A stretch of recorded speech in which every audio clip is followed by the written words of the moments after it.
Okay, this is our third sum. अगर किसके पास नहीं रहेगा तो screenshot, take the screenshot of this.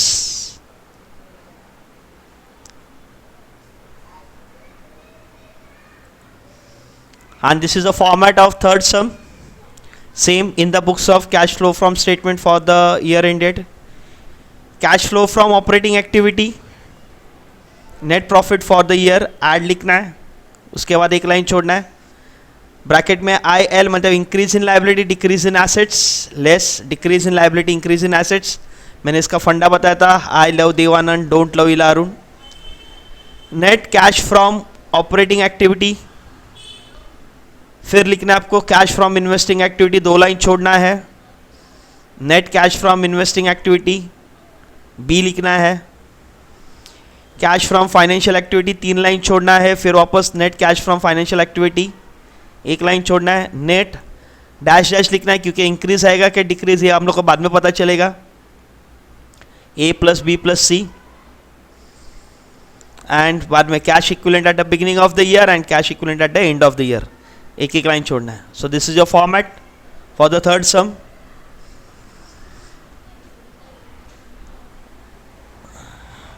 चलो, we are start with the third sum. All are ready with this? चलो, we are starting with our sum. First आपके sum में देखोगे तो बहुत ही अच्छी बात है, इक्विटी शेयर्स दिया है. Now see here, first year equity shares 1,20,000 था, सेकेंड ईयर 1,50,000 हो गया. Means we are selling the shares in the market. तो 30,000 के शेयर्स हम लोग ने सेल किए. 30,000 कैसे आ गया? 1,20,000 में से 1,50,000 माइनस हो गया, तो पैसा आ रहा है. इसके लिए पॉजिटिव लिखेंगे. और कौन से एक्टिविटी में लिखेंगे? Cash flow from financial activity.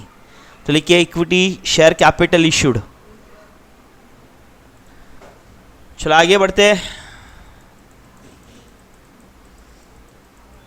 Preferential capital दिया है आपका, वो भी cash flow from financial activity में आएगा. 80,000 के शेयर्स थे, 60,000 हो गया, हम लोग ने रिडीम कर दिया. Redeem means we have paid back the amount to the preference share holders. उन लोगों का पैसा पे कर दिया, उन लोग से हम लोग के शेयर्स रिटर्न ले लिए. तो 80,000 के थे, 60,000 हो गए, तो माइनस पैसा जा रहा है, इसके लिए minus 20,000. You will write in the financial activity. 20,000 कैसे आएगा? 80 माइनस 60. मैथमेटिक्स लॉजिक मत लगाइए, खाली पैसा आ रहा है या जा रहा है वो आपको कंसिडर करना है. चलो आगे बढ़ते हैं हम लोग.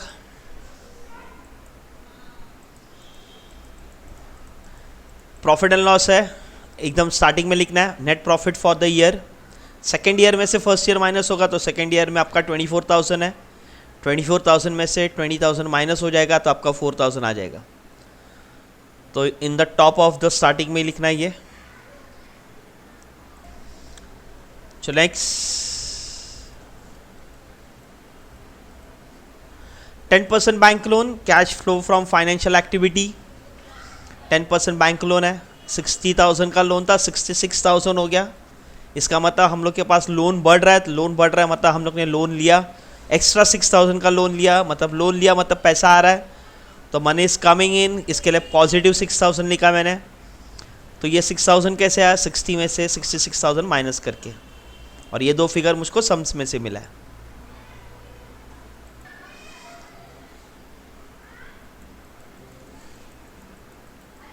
नेक्स्ट आएगा करंट लाइबिलिटी, इंक्रीज इन करंट लाइबिलिटी. तो इंक्रीज इन लाइबिलिटी ऐड में आता है. 20,000 था, 36,000 हो गया, तो दोनों का डिफरेंस 16,000. तो right in the add category. जो नेक्स्ट, फिक्स एसेट्स दिया हम लोग का. फिक्स एसेट्स है 1,70,000 का एसेट्स था, 2,18,000 हो गया हम लोग का एसेट्स. मतलब एसेट्स बढ़ गया, तो बढ़ गया मतलब हम लोग ने परचेस किया है, तो इन दोनों का डिफरेंस आ रहा है 48,000. तो 48,000 का हम लोग ने एसेट्स परचेस किया. जब भी हम लोग चीज़ परचेस करते हैं तो पैसा जाता है हम लोग का, तो पैसा जा रहा है, इसके लिए माइनस 48,000. वंस अगेन ये मैथमेटिक्स का लॉजिक लगाना नहीं है, आपको यहाँ सोचना है पैसा आ रहा है या जा रहा है. अगर पैसा आ रहा है तो आपको पॉजिटिव में लिखना है, पैसा जा रहा है तो नेगेटिव में. तो इस केस में 1,70,000 आपका एसेट्स था, 2,18,000 हो गया, मतलब हम लोग एसेट्स परचेस कर रहे हैं. परचेस करें तो पैसा जा रहा है, इसके लिए मैंने नेगेटिव लिख दिया. नेक्स्ट आएगा हम लोग का investment. Cash flow from investing activity में आएगा. 50,000 का इन्वेस्टमेंट था, 40,000 हो गया. इसका मतलब हम लोग ने इन्वेस्टमेंट सोल्ड कर दिया. 10,000 का 10,000 में, और 10,000 हम लोग के पास आ रहा है, इसके लिए मैंने पॉजिटिव 10,000 लिखा, और यहाँ लिखना आपको इन्वेस्टमेंट सोल्ड।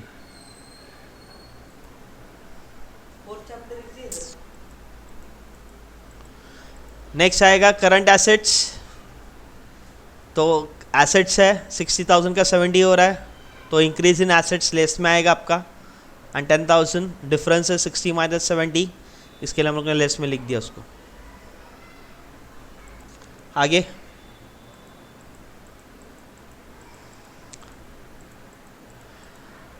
बैंक दिया है cash equivalent at the beginning of और द एंड, तो आपके लास्ट में लिखना है बैंक 20,000 फर्स्ट ईयर का अमाउंट, और नेक्स्ट बैंक का आपका सेकेंड ईयर का फिगर 8,000।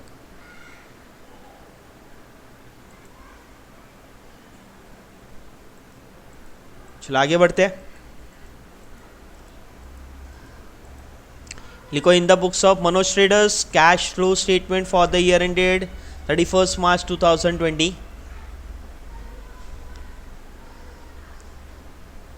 चलिए यहाँ से थोड़ा संभल के आराम से, 4,000 आपने लिखा हुआ है, 16,000 है, आउटर में वापस 16 डाल दो, 16,000, 10,000 है तो आउटर में 10,000 डालना है, मगर माइनस साइन डालना है because it is from the less category, इसके लिए हम लोग को माइनस साइन डालना है। तो be careful while writing the figures. ये 16,000 प्लस क्यों आया, बिकॉज ऐड कैटेगरी का, इसके लिए। तो नाउ 4,000 प्लस 16,000 माइनस 10,000, वापस एक बार 4,000 प्लस 16,000 माइनस 10,000, तो आपका जो भी आंसर आएगा दैट इज 10,000। आपको लिखना है net cash from operating activity.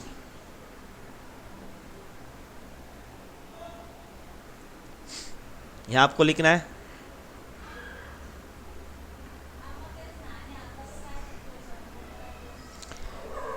उसके बाद आपका नेक्स्ट है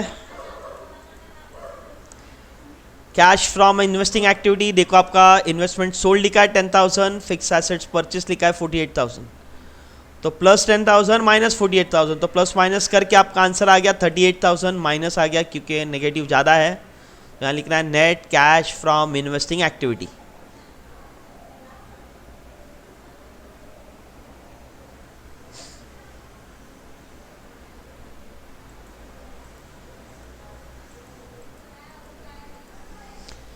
उसके बाद आएगा हम लोग का cash flow from financial activity. Equity share capital issued, preference shares, capital redeem और 10% बैंक लोन टेकन।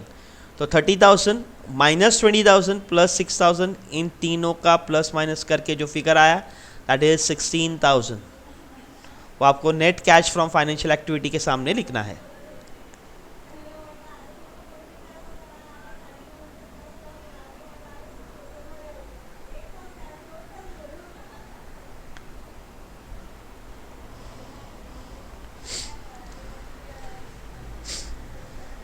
तो यहाँ देखिए नाउ 10,000 प्लस 30 माइनस 38,000 प्लस 16,000।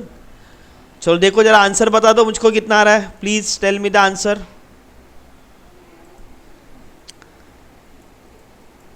अरे माइनस 12,000 आ रहा है, तो माइनस है तो यहाँ डिक्रीज लिखना है आपको, डिक्रीज। तो नेट डिक्रीज, यहाँ डॉट डॉट डाला था वहाँ डिक्रीज लिखना है, और माइनस 12,000 आ गया, माइनस में आ रहा है।